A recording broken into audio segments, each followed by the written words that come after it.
The Devil and the Angel, Part 1. The Fall of Light.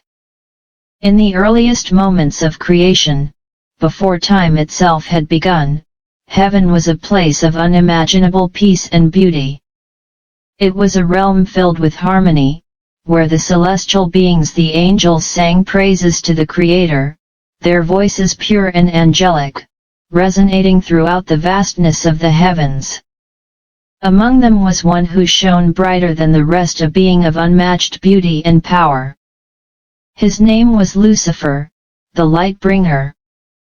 Lucifer was not just an angel, he was an archangel, the most exalted among the divine hosts.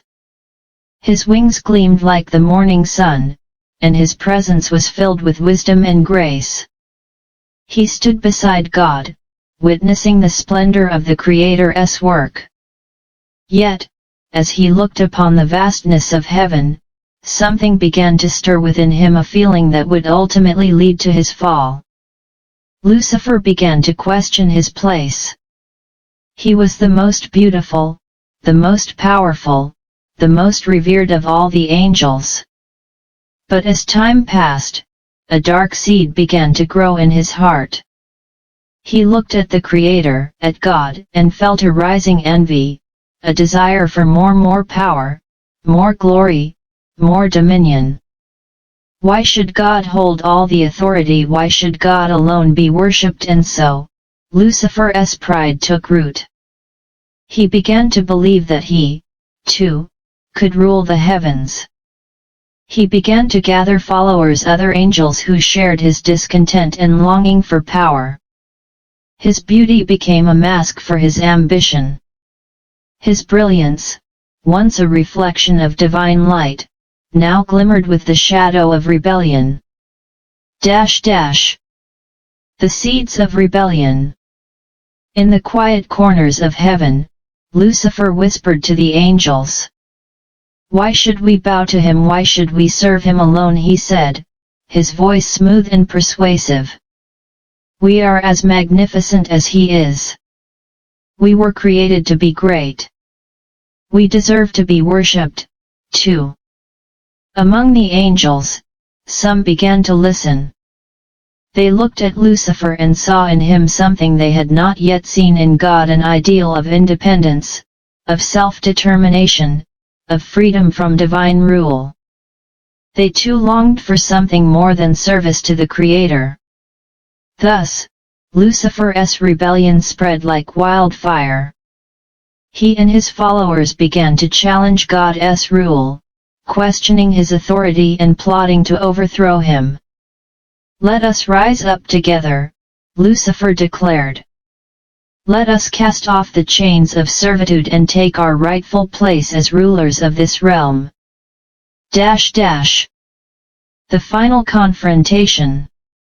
When God became aware of Lucifer's insurrection, he did not act in haste. The Creator knew that Lucifer's rebellion, born from pride and envy, was a corruption of the perfect harmony he had created.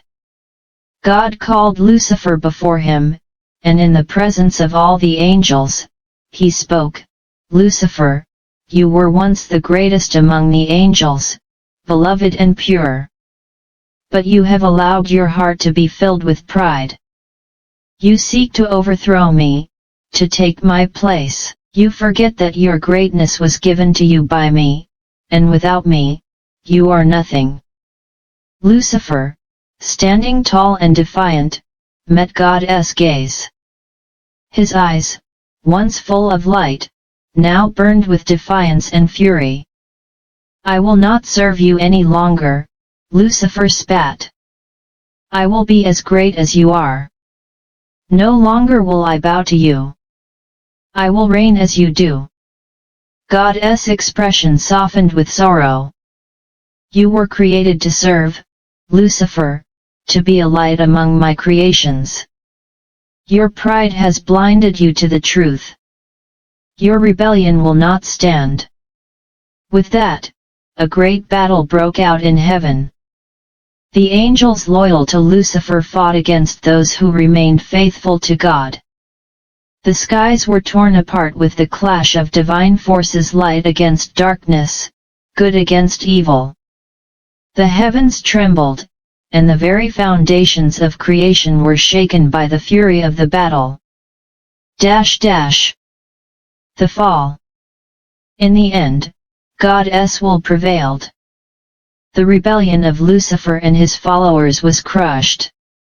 With a final act of divine authority, God cast Lucifer and his followers out of heaven, banishing them from the realm of light and purity. Lucifer, now known as Satan, was no longer the radiant archangel, he was a fallen being, consumed by pride, hatred, and bitterness. As Satan and his followers were cast down, they tumbled into the abyss, into the darkness of the void, a place of eternal separation from God. The once brilliant angel, who had once been the morning star, was now a symbol of all that was corrupt and fallen. His followers, now known as demons, followed him into the depths of the underworld. And so, Lucifer's great rebellion ended in defeat, and heaven returned to its former peace.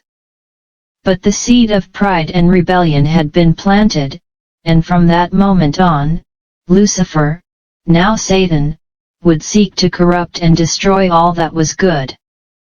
He would no longer serve the Creator, but would become the adversary, the tempter of mankind. The aftermath. With Lucifer's fall, the balance of the cosmos had changed. While heaven remained a place of peace, a place where angels continued to serve God and carry out His will, the shadow of Satan's rebellion would linger. For Satan would not rest, and he would seek to tempt the souls of humanity into following him, just as he had once tempted the angels. And so, the stage was set for a new struggle, a struggle not just in the heavens, but on earth, where the battle between light and darkness, good and evil, would unfold in ways unimaginable. Thus begins the story of the devil and the angel, a tale of pride, temptation, and the eternal conflict between good and evil. End of Part 1. Stay tuned for Part 2, where the struggle between the fallen angel and the faithful angel continues, and the fate of humanity is intertwined in this cosmic battle.